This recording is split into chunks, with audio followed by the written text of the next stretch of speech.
अस्सलाम वालेकुम एवरीवन। आज की इस वीडियो में हम पाकिस्तान इकोनॉमिक न्यूज़ को डिस्कस करने जा रहे हैं, जिसमें हमारे पास फर्स्ट न्यूज़ रिजर्व से रिलेटेड है कि पाकिस्तान के पास इस वक्त जो टोटल लिक्विड रिजर्व हैं वो 10.2 बिलियन डॉलर्स के हैं, और इन रिजर्व में 5.56 बिलियन डॉलर कमर्शियल बैंक का हिस्सा है इसमें, और बाकी रिमेनिंग जो है वो स्टेट बैंक के रिजर्व। तो तकरीबन अगर हम देखें तो 4.5 बिलियन के करीब जो है स्टेट बैंक के रिजर्व है, बाकी जो है कमर्शियल बैंक के रिजर्व है। इसके अलावा अभी तक हमें आईएमएफ की तरफ से और बाकी दो ममालिक की तरफ से इमदाद नहीं मिली है। चीन की तरफ से एक अमाउंट मिली थी, उसके बाद कोई इमदाद नहीं मिली है, जिसके बाद हमारी रिजर्व जो है स्टेट बैंक के खासतौर पे 4.5 बिलियन के करीब करीब है। उससे अभी तक बढ़े नहीं है, और अभी तक हम वेट कर रहे हैं कि आईएमएफ की जानिब से कोई इमदाद मिले या बाकी दो ममालिक हैं वो हमें कोई लोन दे, तो हमारे रिजर्व जो है वो क्राइटेरिया जो हमें बोला गया है आईएमएफ ने, वहां तक हम पहुंच सके। ठीक है, तो ये तो रिजर्व की सूरत हाल थी। बाकी डॉलर रेट की बात करें तो करंट डॉलर रेट जो है वो 283 का चल रहा है इस वक्त। ठीक है, ये इंटर बैंक में 283 का है, तो ओपन मार्केट में आप देखें फिर क्या होगा वो, ये तकरीबन 285-88 के करीब डॉलर रेट चल रहा है। ठीक है, तो जब तक अच्छा, ये डॉलर रेट इंक्रीज होने की रीज़न ये भी है कि हमने ओपन मार्केट से यानी मार्केट से इसको रिलेट किया, और जो पाबंदियां लगाई हुई थी स्टेट बैंक ने उसको रिमूव कर दी, तो फिर ये बिल्कुल फ्री हो गया, उसके बाद ही इस रेट तक पहुंचा है। फिलहाल अब ये बिल्कुल बेस कर रहा है demand and supply of dollars पे। जैसे ही हमारे पास सप्लाई ऑफ डॉलर इंक्रीज होगी, ये भी नीचे आ जाएगा, डॉलर का रेट नीचे आ जाएगा। देखें अब ये कब होता है, जब इंशाल्लाह हमारे रिजर्व बढ़ जाएंगे, सप्लाई आ जाएगी, तो ये भी इंक्रीज डिक्रीज हो जाएगा। नेक्स्ट न्यूज़ हमारे पास इन्फ्लेशन से रिलेटेड है। इन्फ्लेशन की अगर हम बात करें, जो कि तकरीबन 35% सीपीआई का सीपीआई था हमारा कंज्यूमर प्राइस इंडेक्स, जो कि इंक्रीज होके 38% हो गया है। और सेंसिटिव प्राइस इंडेक्स की बात करें तो 46% हो चुका है इस वक्त। ठीक है, तो ये जो कंज्यूमर प्राइस इंडेक्स है, इसमें तो आप इन्फ्लेशन कैलकुलेट कर रहे होते हैं कि आपके पास जितनी भी प्रोडक्ट्स हैं उसमें इन्फ्लेशन, उसमें जो है प्राइस में कितना कितना चेंज आया है। पहले उसकी प्राइसेस कितनी थी, अब कितनी हुई है, तो उसके हिसाब से आपने चेंज निकाल लिया। ठीक है, उसकी कमोडिटीज देखी जाती है, कितनी नंबर ऑफ कमोडिटीज कितनी। ये जो सेंसिटिव प्राइस इंडेक्स है, ये इसको जिसको आप हसास अशारिया कहते हैं, ये सेंसिटिव प्राइस इंडेक्स में 51 कमोडिटीज को लेते हैं। पाकिस्तान के बड़े 17 सिटीज की 51 कमोडिटीज को हम लेते हैं और उसके बाद ये कैलकुलेट करते हैं, तो 46% आ है। तो इसको देख कर अंदाजा लगा सकते हैं कि पाकिस्तान में इसमें इन्फ्लेशन का रेट किस कदर है, यानी बढ़ गया है एक गरीब आदमी के लिए, और गरीब नहीं, मिडिल क्लास तबका भी जो है इसमें पिस रहा है इसमें। अच्छा, अभी ऑयल की बात कर लेते हैं। इंटरनेशनल मार्केट में जो कि अगर हम बात करें 11 जनवरी 2023 को, ब्रेंट की बात करें जो कि $76 पर बैरल था, और फिर WTI $71 पर बैरल बैरल पे रहा, जो कि 12 फरवरी को थोड़ा सा इंक्रीज देखने में आ रहा है।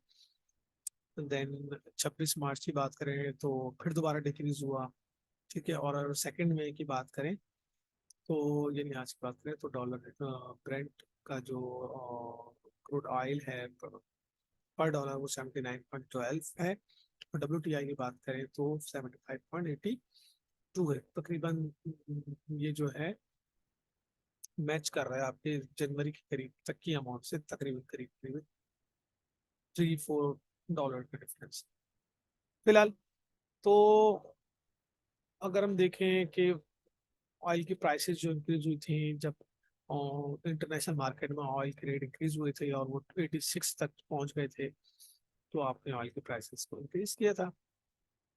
ठीक है, बट अभी हम बात करें तो अभी तो 79 और 75 पर है इस वक्त इंटरनेशनल मार्केट में ऑयल, और फिर बातें हो रही है कि हम ऑयल की प्राइसेस को इंक्रीज करेंगे। तो कहाँ लेके जाना चाह रहे हैं? इतना महंगा पेट्रोल अगर आप दोगे, डीजल दोगे आप, तो महंगाई फिर उसकी बेस पे कहाँ जाएगी? ठीक है, और होता ये है कि जब आप ऑयल के प्राइसेस इंक्रीज करोगे तो बाकी जो कमोडिटीज हैं उसके प्राइसेस भी बढ़ जाएंगी। फिर हर कोई बोलेगा भाई अब ऑयल की प्राइस देख कहाँ जा रही है। प्राइसेस तो इंक्रीज हो रही है बट वो वापस नीचे नहीं आ रही है, असल मसला ये है। ठीक है, तो ये इस वक्त सूरत हाल है इंटरनेशनल मार्केट में। प्राइसेस तो डिक्रीज हुए हैं, अच्छा अब मार्च के मुकाबले में मई में जो है वो तो इंक्रीज हुए हैं, बट फिर भी इतने ज़्यादा नहीं है प्राइसेस। ये जो आप तकरीबन 282 रुपीज़ का जो पेट्रोल दे रहे हैं, 282 रुपये का, जो 10 रुपये फिर इंक्रीज हुए थे, तो ये 282 रुपीज़ का जो पेट्रोल दे रहे हैं तकरीबन, ये बहुत महंगा है। इतना इतना महंगा पेट्रोल नहीं होना चाहिए। ठीक, नेक्स्ट देखते हैं, food security and climate change. अच्छा, जैसे कि अभी हम देख रहे हैं कि वेदर चेंज हुआ है, और इसको बोलते हैं अनप्रिडिक्टेबल वेदर है इस वक्त पाकिस्तान का। यानी अप्रैल में और मई में जो है बारिश हो रही है। अप्रैल में आपने देखा कि लास्ट वीक में बारिश हुई है, और मई की फर्स्ट को भी सिंध में बारिश हुई है, और बहुत खतरनाक बारिश हुई है। तो इन बारिशों की वजह से फसलों को भी नुकसान पहुंच सकता है, और पहुंचा होगा उधर।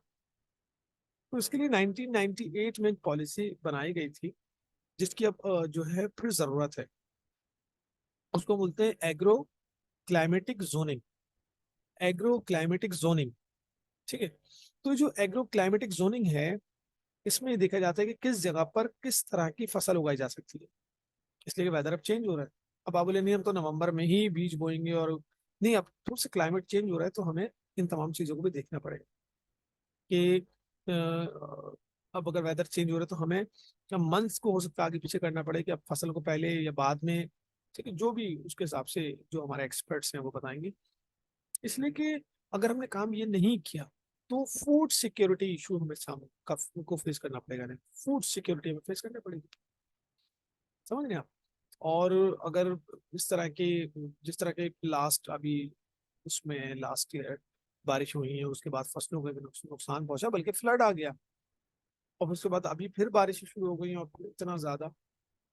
तो मेरे ख्याल से अब इस पॉलिसी को इम्प्लीमेंट करने की ज्यादा जरूरत है, कि एग्रो क्लाइमेटिक जोनिंग वाली पॉलिसी को सामने रखा जाए, और उन चीज़ों को देखा जाए कि अब फूड सिक्योरिटी का मसला मजीद बढ़ सकता है। इसलिए कि वर्ल्ड का ज्योग्राफी या वर्ल्ड का क्लाइमेट जो है चेंज हुआ है, ऐसा नहीं है। तो इन तमाम चीज़ों को देखना होगा, और जो कंसर्न अथॉरिटी है, डिपार्टमेंट्स हैं, वो बैठे हैं और इन तमाम चीज़ों को देखें और करना होगा। ठीक है भाई, नेक्स्ट बात करते हैं। हमारे पास बस वो लास्ट ही न्यूज़ है, आईएमएफ से रिलेटेड है। अच्छा, अगर हम थोड़ा सा ये देख लें कि बैकग्राउंड देख लेंगे, ये जो पाकिस्तान आईएमएफ के पास गया है, सही है, क्योंकि हमारा 23rd प्रोग्राम है। दुनिया में कोई भी मुल्क इतना ज्यादा आईएमएफ के पास नहीं किया जितने हम गए। यानी 23 मरतबा हम आईएमएफ के पास गए, ठीक है। और जिसकी वजह से फिलहाल अभी तक हमें कोई पेमेंट नहीं मिली, और बताया जा रहा था कि भाई बहुत जल्द पेमेंट मिलने वाली है, ऐसा नहीं है। उसके जैसे कि मैंने आपको इससे पहले भी वीडियोज में बताया कि पहले टेक्निकल टॉक होती है, फिर उसके बाद MEFP हो जाए, memorandum of economic and financial policies. उसके बाद स्टाफ लेवल एग्रीमेंट होता है, उसके बाद बोर्ड मीटिंग होती है, देन पेमेंट मिलती है, ठीक है। अब उन्होंने टेक्निकल टॉक करने के बाद उन्होंने अपने जो भी इशूज थे बताए, ठीक है। उसके बाद जो है उसने MEFP दिया कि भाई अब आप ये पॉलिसी है इसको इम्प्लीमेंट करें, फिर उसके बेसिस पे आपने डिस्काउंट रेट को इंक्रीज किया, ठीक है। उसके बाद इलेक्ट्रिसिटी से तमाम चीज़ों को रिमूव कर दिया, यानी क्या क्या किया आपने। जितनी सब्सिडीज दी हुई थी पेट्रोल पे वो रिमूव कर दी, गैस के ऊपर सब्सिडीज रिमूव कर दी, इलेक्ट्रिसिटी पे जो सब्सिडीज थी रिमूव कर दी। अब जुल्म ये कर दिया कि भाई गैस पे आपने जो है 500 मीटर रेंट, जो कि 40 रुपये होता था, 500 रुपये, 500 रुपीज कर दिए। यानी 460 रुपीज आपने इंक्रीज कर दी एकदम, कि आपको ये तो पे करना ही है, ठीक है। अगर कोई यूज भी नहीं करता गैस एक यूनिट में, तो भी उसको 500 रुपीज, जो कि एक रेंट है उसका, वो आपको पे करना है, गैस मीटर रेंट। फिर अब आप कह रहे हैं कि भाई IMF के मुताबिक 3.82 रुपीज जो है सर चार्ज लगाइए इलेक्ट्रिसिटी पे मजीद। तो कहाँ लेके जाएंगे भाई, इलेक्ट्रिसिटी कहाँ जा रही है फिर। एक 80 गज के मकान में अगर एक बंदा 12-13 हज़ार रुपये बिल दे रहा है, तो कैसे अफोर्ड करेगा वो। मिडिल क्लास तबका तो बिल्कुल लोअर मिडिल हो गया। यानी तकरीबन नीचे आ गया, खत्म करना चाह रहे हैं। समझ में नहीं आ रहा कि किस तरह से बेचारे लोग ये अफोर्ड करेंगे। 12-13 हज़ार रुपये बिल दे रहे हैं, उसके बाद तकरीबन जो है फिर गैस का बिल है, ये लाइट फ्री भी नहीं है तो बंदा जनरेटर चलाता है, जनरेटर चलाता है, गैस का बिल बढ़ जाता है उसको। 2-2 3-3 हज़ार रुपये बिल आ रहा है, फिर पानी का बिल आ रहा है। यानी अगर 15 हज़ार रुपये अगर वो पानी बिजली गैस के दे रहा है, और अगर कोई रेंट पर है, ठीक है, और 25 हज़ार रुपये से 20 हज़ार रुपये भी अगर रेंट दे रहे हैं, तो 20 और 15 35 हज़ार रुपये उसको यही निकल गए। तो कमाता कितना है वो बेचारा? 50 हज़ार, तो 15 हज़ार में क्या करेगा? नहीं, हालात देखें क्या हो, इस तरह से गुजारा होगा, बच्चों की फीस है, मेडिकल है, और 100 तरह के मसले हैं। अच्छा, और क्या है भाई? आपने सब्सिडीज खत्म कर दी, पेट्रोल पर, गैस पे सब्सिडीज खत्म करें, इलेक्ट्रिसिटी पे सब्सिडीज खत्म करें, और फिर उसके सरचार्ज बढ़ाइए। सर्कुलर डेट्स जो है उसको रिमूव करें, यानी किसी हद तक सर्कुलर डेट्स को खत्म करें आप। ठीक है। इसके अलावा जो डिस्काउंट रेट को आपने 21% कर दिया, फिर कमर्शियल बैंक ने अपने रेट 23% तक ले गए, जिसको ठीक है इंटरेस्ट रेट। तो इसकी बेसिस पे अगर हम देखें, ये जो पॉलिसीज हैं तो टफ से टफ होती जा रही हैं, और उसका इम्पैक्ट पाकिस्तान की इकोनॉमी पे बहुत ज्यादा एडवर्स इम्पैक्ट पड़ रहा है। हम ये समझ के बैठे थे कि भाई जब हम आईएमएफ के प्रोग्राम में जाएंगे तो उससे क्या होगा, उससे ये हो जाएगा कि भाई मुल्क को तरक्की मिलेगी, मुल्क को पैसा मिलेगा। ऐसा कुछ भी नहीं है, दुनिया का कोई मुल्क आईएमएफ प्रोग्राम में जाने के बाद तरक्की नहीं करता। दुनिया के किसी मुल्क ने भी आईएमएफ प्रोग्राम को लेने के बाद तरक्की नहीं की। आईएमएफ प्रोग्राम जस्ट एक तरह की वो इमरजेंसी एक ट्रीटमेंट होती है, जो एक पेशेंट जो है वेंटिलेटर पे या मरने के करीब होता है तो आईएमएफ प्रोग्राम लेता है वो, यानी वो ट्रीटमेंट की जाती है और दोबारा जो है उसकी सांसें बहाल हो जाती हैं। बस ये काम है। सही नहीं हुआ पेशेंट, सही नहीं हुआ, ठीक है, वो थोड़ा सा ठीक है बच गया, मरते मरते बच गया, इस तरह कहते हैं। अब उसको फिर वार्ड में शिफ्ट किया जाएगा, उसके बाद फिर उसकी प्रॉपर ट्रीटमेंट होगी, फिर देखा जाएगा कौन सी मेडिसिन दी जाए, क्या है ये सब चीजें। तो ये जो अभी एमईएफ भी हमें दिया गया आईएमएफ की जानिब से, और इतनी तमाम कंडीशन अप्लाई की गई, आप रेट कहाँ ले गए, डिस्काउंट रेट कहाँ ले गए, पेट्रोल की प्राइसेस, इलेक्ट्रिसिटी प्राइसेस, ठीक है, आपने बोला कि शॉर्ट टर्म प्लानिंग है, हमने ये काम करना है ताकि मुल्क थोड़ा सा बच जाए। ठीक है, उसके बाद जब मामला सेट हो जाएंगे, जो कि हो जाने चाहिए जल्दी, तो फिर हम अपनी ट्रीटमेंट करेंगे। अब अपनी ट्रीटमेंट क्या होगी भाई?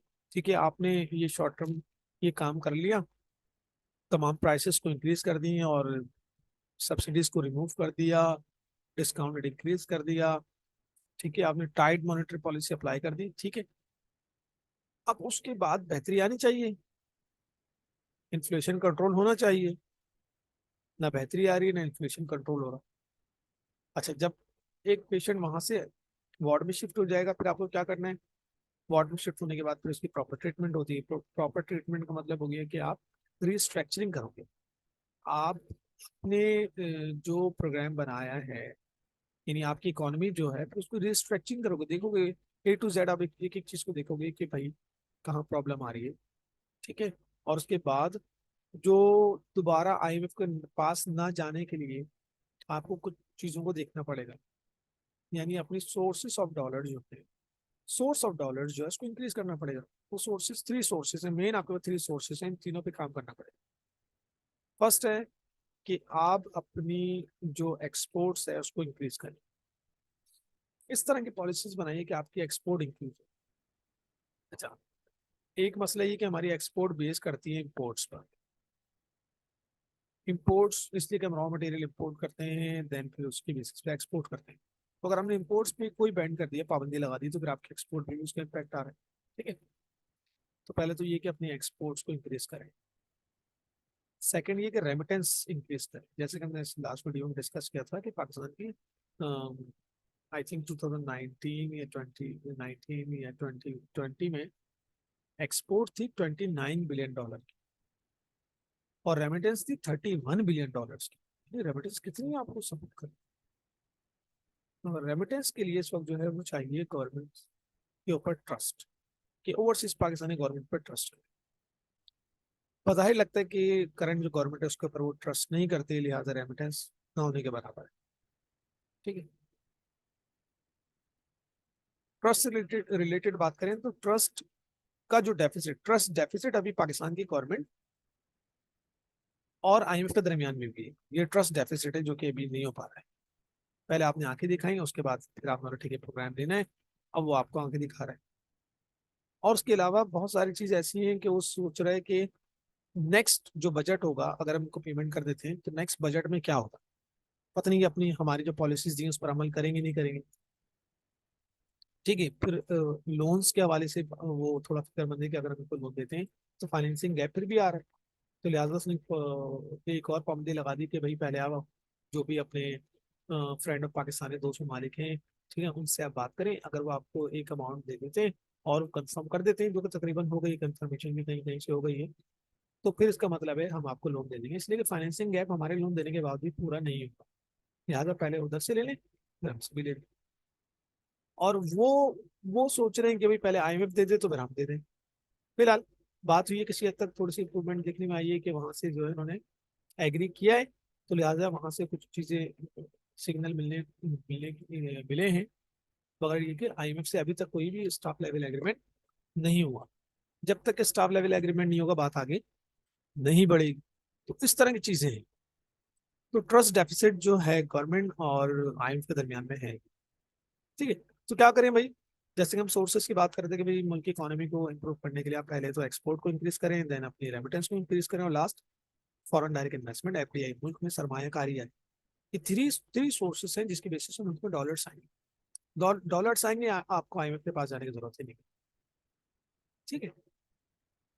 अच्छा, ये जो अभी क्राइसिस देख रहे हैं, इस तरह के क्राइसिस पहले भी आए, ऐसा नहीं पाकिस्तान पहली मरतबा पाकिस्तान के पास इस तरह के मसले आए और क्राइसिस आए, नहीं इससे पहले भी आए, मगर इस वक्त थोड़ा सा टफ लग रहा है मामला, थोड़ा सा टफ। इससे पहले भी इस तरह की सूरत हाल का सामना करना पड़ा और बिलाखिर पाकिस्तान ने उसमें किसी ना किसी तरह से फाइनेंसिंग ले ली, इधर उधर से अरेंज करके, और हम आगे बढ़ गए, तो चलता रहा। बट अभी थोड़ा सा देखते हैं आगे क्या सूरत हाल है।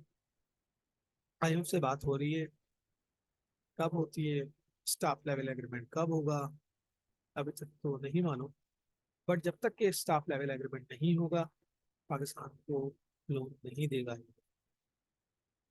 अब देखना ये है कि एग्रीमेंट कब होता है, और बाकी दो शुमारी पाकिस्तान को जो भी पेमेंट है कब हो सकता है कि नेक्स्ट नेक्स्ट जो फिजिकल ईयर का स्टार्ट हो, ये सब काम उस वक्त हो सकता है। आईएमएफ वेट कर रहा हूँ, या तो ये ट्रस्ट डेफिसिट है ये थोड़ा खत्म हो जाए, या फिर नेक्स्ट फिजिकल ईयर का वेट किया जा रहा है। नहीं मालूम कि क्या वजूहत है, जो कि अभी तक एग्रीमेंट नहीं हुआ, काफी टाइम से जो है बात हो रही है।